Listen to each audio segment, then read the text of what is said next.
Morning guys, ito po meron tayong niluto ngayon lumpia.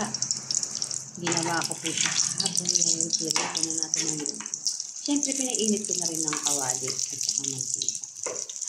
Balikan na natin para meron po akong pang lunch for today. Ayun guys, luto na po ang ating lumpia. Atin na po siyang hanguin at ilagay sa isang magin. Patay muna natin ito. Ayan. Lagyan natin dito sa lalagyan. Guys, magluluto rin tayo ng ginisang pechay. Hindi ko na po tinanggal yung mantika niya. Sinama ko na. Iyan po, anong mantika niya po kayo na rin. Iyan natin yung mantika.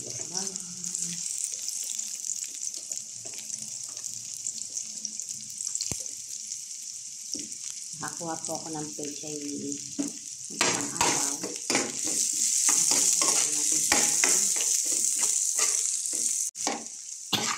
Nilahok lang po natin ito guys yung sardines.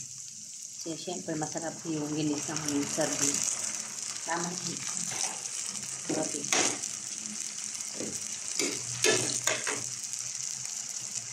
Hindi na rin yung sili.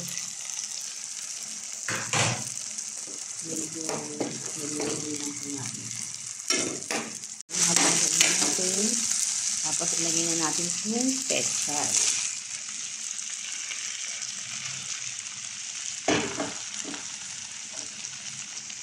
Siyempre, halo-haloin natin.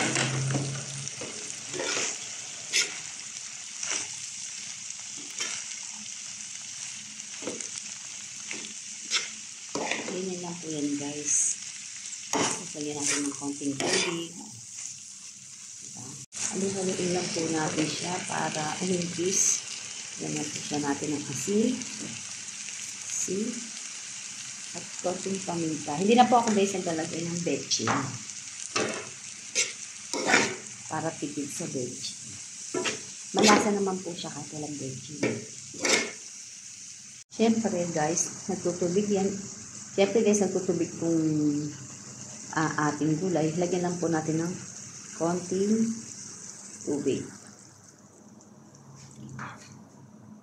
Tapos, pakaluin lang po natin siya.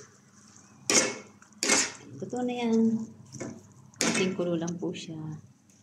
Hindi na po natin damihan ng tubig kasi nagsasabaw po siya. Guys, ito po. Luto na ang ating ginisang pechay. Wow, ang sarap. Okay guys, thank you for watching. Para namin pang lunch na tayo ngayon. Please follow for more. Thank you.